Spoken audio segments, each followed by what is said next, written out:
What's up, everybody? Welcome back to the channel. Today we have two skateboards with us, and I'm trying to play around with what I skate and not take it so serious, I guess. I do got a shape deck at home that I plan on switching over to. We're not switching over to, but using in addition to the skateboard they already have. And as some of you guys know, I recently got back into skating. When I say recently, I say like 2 years ago. That's after not skating for probably 11 years. And I just jumped right into the wider board, 8.5. I'm pretty sure it's like 32 something long. It's a 14.5-inch wheelbase, and I really liked the way that it felt.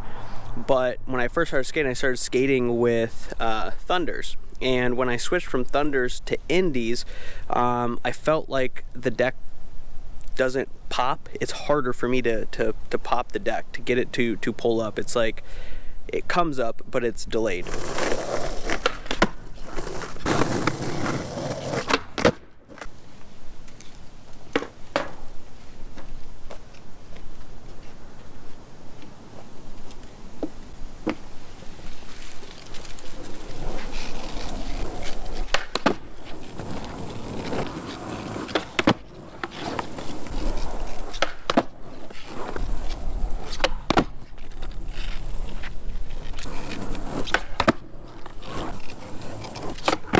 Let's step back for a second as why I switched to Indies, and that is because I feel like Indies just turn better. I really like trucks that turn and really allow you to carve and kind of pivot. I feel like it helps me land more tricks, and it's just more comfortable. So that was the goal moving to Indies. Well, 14.5-inch wheelbase in Indies is good. But then I was thinking, if I took a truck like a Thunder that doesn't turn as quickly and I put that on a shorter wheelbase, since I am only like 5'7" something, if I would skate better on something with a shorter wheelbase. The challenge is that it's not common. Most decks that are 8.5 are going to be a 14.5-inch wheelbase. It's uncommon to find decks under that. This Evan Smith Element deck is like not quite an 8.5. I think it's like an 8 3/8 or something like that, but it is a 14.25-inch wheelbase. So that got me thinking, I can slap these Thunder 149s on there and try it out. And I've been skating here for about half an hour, and I really like it. I got some weird wheels and stuff on it, so it's a little bit different, but overall I think that is the ticket. The board feels small under my feet.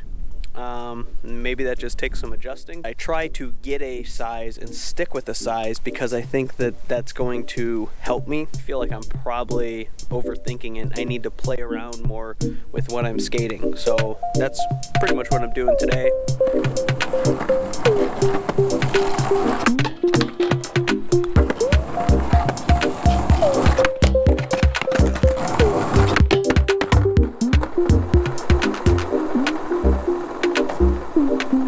Skateboards weird me out.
was so close to taking out the fucking camera. Holy shit. But I didn't commit. I had it, but I didn't commit.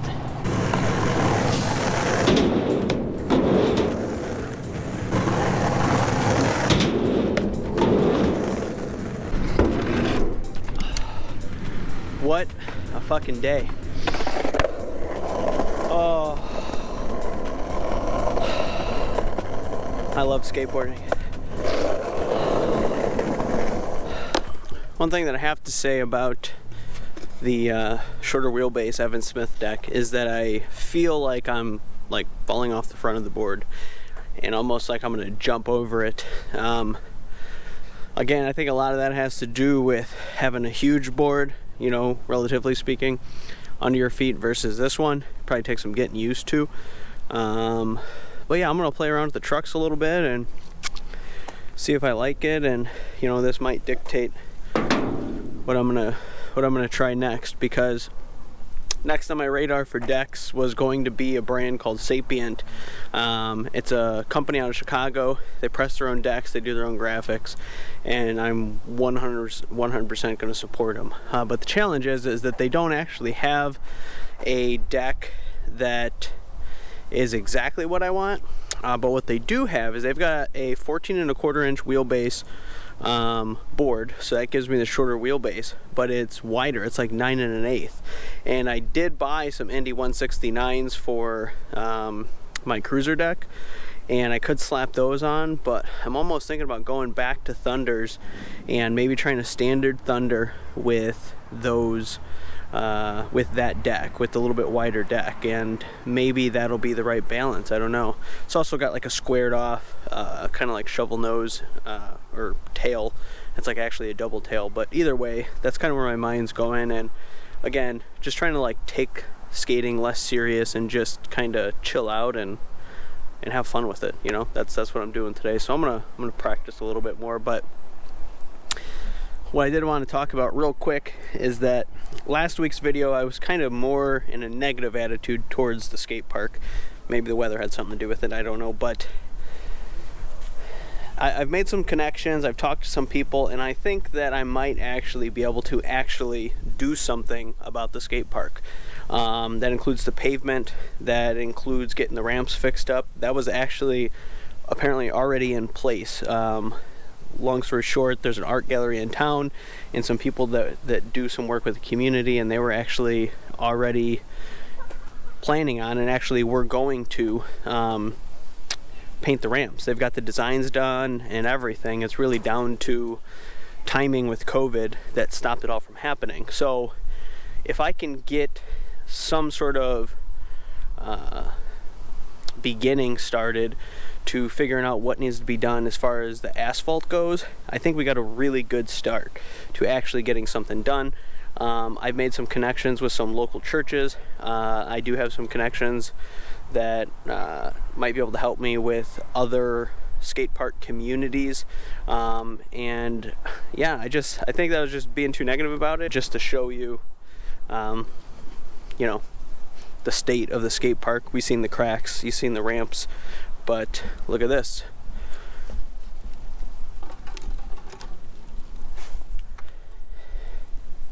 Drugs, alcohol, trash, glass. No one's bringing their kid here, all right?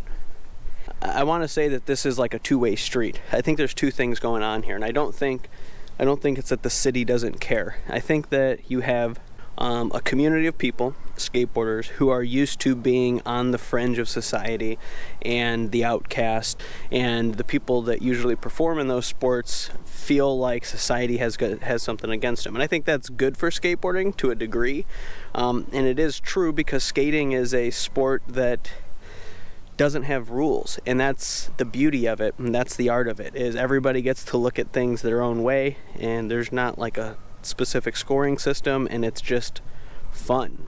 And that's a great thing about skateboarding. You know, us as skaters, we have a responsibility as well, to pick things up, to keep things cleaned up, to make sure there's not things going on at the public skate park that are not good for the image of skateboarding. And as an adult now you can see that, but as a child you don't. And I think that is part of the issue of what happened with this park. And somebody needs to translate to the people at the city of what actually needs to happen here. There's nobody here. And if you go to other skate parks in other communities, you would be blown away by the amount of people that are there.